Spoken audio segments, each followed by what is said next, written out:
جی بسم اللہ الرحمن الرحیم. آج ہم بات کریں گے شیخ حسینہ واجد اقتدار کی چوٹی سے سزائے موت تک کی ایک لرزہ خیز داستان. یہ کہانی ایک ایسی خاتون کی جس نے بچپن سے ظلم دیکھا، جوانی میں جلا وطنی جھیلی اور پختگی میں اقتدار کی معراج کو بھی چھوا، اور پھر آیا زوال، ایک ایسا زوال جو دنیا کی دہائیوں میں پہلی بار دیکھا گیا. یہ ہے شیخ حسینہ واجد کا سفر جو بالآخر سزائے موت پہ آ کے ٹھہرا.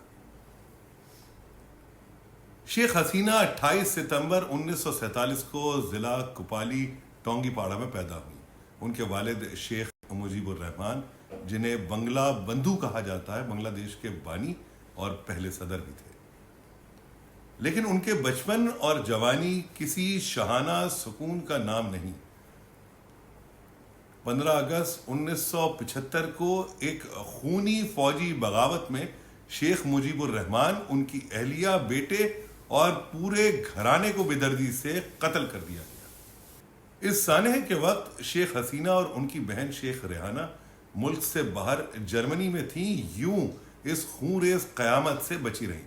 اس کے بعد وہ کئی برس جلا وطنی میں بھارت میں رہیں اور طویل جد و جہد کے بعد 1981 میں بنگلہ دیش واپس لوٹی اور اپنے والد کی جماعت عوامی لیگ کی قیادت سنبھالی. 1981 کی واپسی کے بعد حسینہ نے سیاست میں قدم رکھا تو پھر کبھی پیچھے مڑ کے نہ دیکھا. عوامی لیگ دوبارہ زندہ ہوئی، تحریکیں چلیں، گرفتاریاں ہوئیں، مخالفین کا سامنا ہوا اور بالآخر وہ اقتدار تک جا پہنچی. وقت گزرتا گیا، حسینہ واجد بنگلہ دیش کی طاقتور ترین سیاسی شخصیت کے طور پہ ابھرتی چلی گئی. لیکن اقتدار کے ہر دور کے ساتھ الزامات بھی لگتے گئے.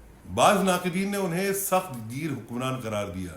انسانی حقوق کی خلاف ورزیاں، صحافیوں پہ دباؤ اور سیاسی مخالفین کے خلاف کارروائیوں کی شکایت عالمی سطح پہ بھی ہوتی رہی. ان سب کے باوجود وہ ملک کے نظام اور اپنی گرفت مضبوط رکھے ہوئے تھی. تاہم تاریخ نے آگے چل کر ایک نئی کروٹ لینا تھی، وہ کروٹ جس نے پورے ملک کو ہلا کے رکھ دیا. سال 2024 میں ایک چھوٹی سی طلبہ تحریک نے ایک چنگاری جلائی. مطالبہ بہت سادہ سا مطالبہ تھا، کوٹا نظام کی اصلاحات. لیکن دیکھتے ہی دیکھتے یہ چنگاری دہکتے انگاروں میں تبدیل ہو گئی. پورے ملک میں تحریک پھیل گئی. ریاستی مشینری حرکت میں آئی، پولیس اور سیکیورٹی فورسز میدان میں آ گئی، اور پھر گزرتے دن کے ساتھ صورتحال مزید سنگین ہوتی چلی گئی. تحریک کے رہنماؤں نے حکومتی فورسز پر تشدد، لاٹھی چارج اور فائرنگ کے الزامات لگائے، تو دوسری طرف حکومت نے مظاہرین کو ریاست دشمن اور لٹیروں کا گروہ قرار دیا. یہ وہ موڑ تھا جس نے ایک سیاسی بحران کو انسانی المیہ میں تبدیل کر دیا، اور اسی بحران نے حسینہ واجد کے اقتدار کی بنیادوں کو ہلا دیا. 5 اگست 2024 کے قریب بنگلہ دیش میں بڑے پیمانے پہ طلبہ احتجاج اور مظاہروں نے حالات حد سے زیادہ خراب کر دیے. اس کشیدگی کے دوران فوج نے عبوری حکومت کی تشکیل کا اعلان کر دیا. یوں حسینہ واجد کو استعفیٰ دینا پڑا.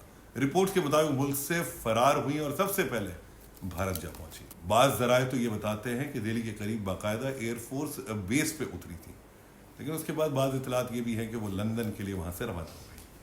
تحریک کے خونریز واقعات کے بعد خصوصی عدالتیں اور بین الاقوامی کرمنل ٹریبیونلز میں کارروائی کا آغاز ہوا. شیخ حسینہ پہ چند بڑے اور سنگین الزامات عائد کیے گئے.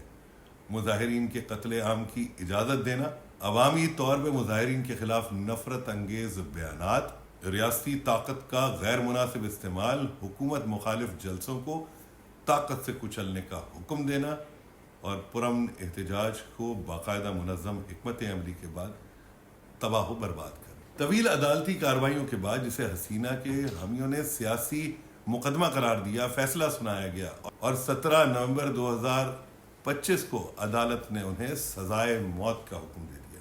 عدالت کے اندر وہ لمحات تاریخ میں ہمیشہ ایک سنسنی خیز اور فیصلہ کن لمحے کے طور پہ دیکھا جائے گا. فیصلہ آتے ہی پورے ملک میں بھوچال پیدا ہو گیا.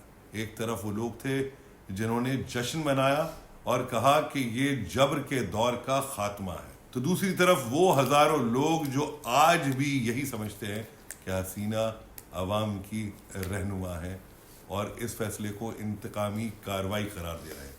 عبوری حکومت نے ان کی حوالگی کے لیے عالمی سطح پہ رابطے تیز کر دیے ہیں. دوسری جانب حسینہ نے اپنی آخری ویڈیو پیغام میں کہا کہ میں بے قصور ہوں اور ایک دن ضرور واپس لوٹوں گی، یہ میرا وعدہ ہے. بنگلہ دیش میں ملکی سیاست آج بھی غیر یقینی کیفیت میں ہے. سوال یہ ہے کہ کیا نئے انتخابات ملک کو استحکام دے پائیں گے یا حسینہ کے فیصلے کے بعد ملک مزید تقسیم ہوگا. یہ تو آنے والا وقت ہی طے کرے گا. لیکن یہ ہے شیخ حسینہ واجد کا سفر.